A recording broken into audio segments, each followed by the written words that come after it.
Praise the lord. మన ప్రభువు రక్షకుడైన యేసుక్రీస్తు నామమున ప్రేమపూర్వకమైన వందనాలు. మన తండ్రి అయిన దేవుని నుండి, ప్రభు అయిన యేసుక్రీస్తు నుండి మీకు మీ కుటుంబాలకు కృపయు సమాధానమును కలుగునుగాక. ప్రియ స్నేహితులారా, ఈ పూట పరిశుద్ధ గ్రంథంలో వాక్యంను చదివి ధ్యానిద్దాం. కీర్తన గ్రంథము 34వ కీర్తన 10వ వచనాన్ని చదువుకుందాం. సింహం పిల్లలు లేమిగలవై ఆకలి గొనును, యెహోవాను ఆశ్రయించే వారికి ఏ మేలు కొదువై ఉండదు.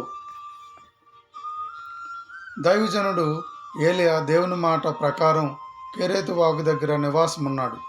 దేవుడు ఏలియాను పోషించుటకు కాకులతో ఉదయం సాయంత్రం 2 పూటల ఆహారాన్ని పంపించి పోషించాడు.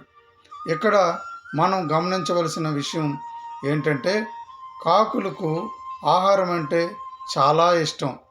ఎక్కడ ఆహారం కనిపించినా అవి పట్టుకొని వెళ్ళి తింటాయి, కానీ అవి మాత్రం ఎవరికి ఆహారం విషయంలో సహాయం చేయవు. అటువంటి కాకులకు దేవుని మాటకు లోబడి ఏలియాకు ఆహారాన్ని అందించాయి. మనం ఎక్కడున్నా, ఏ పరిస్థితిలో ఉన్నా మన పరిస్థితులు ఆయనకు తెలుసు. నిన్ను ఎలా పోషించాలో ఆయనకు తెలుసు. నీ విశ్వాసంతో నీ స్థితిని ఆయనకి తెలియజేయి. నీ పరిస్థితులన్నీ ఆయన చక్కదిద్దుతాడు. ఈ మాటలు ప్రభువు మన వినికిడిలో దీవించునుగాక. ప్రార్థన చేసుకుందామండి. కృపాసత్య సంపూర్ణుడా, కృపగల దేవ, పరిశుద్ధాత్ముడా, నీకు వందనములు, స్తోత్రములు తండ్రి.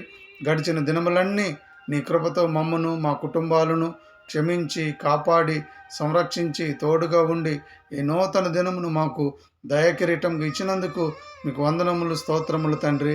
యేసయ్యా, ఆదరణ లేని వారికి ఆదరణను, ఆపదలో ఉన్నవారికి మీ కృపను, అనారోగ్యంగా ఉన్నవారికి ఆరోగ్యమును, రక్షణ లేని వారికి రక్షణను, మారు మనసు లేని వారికి మారు మనసును దయచేయమని యేసుక్రీస్తు నామమున ప్రార్థన చేయుచున్నాను తండ్రి. ఆమెన్. ప్రభు మిమ్మును మీ కుటుంబాలను దీవించి ఆశీర్వదించునుగాక. ఆయన సహవాసము, సన్నిధి, కృప నిత్యము మీకు తోడై నడిపించునుగాక.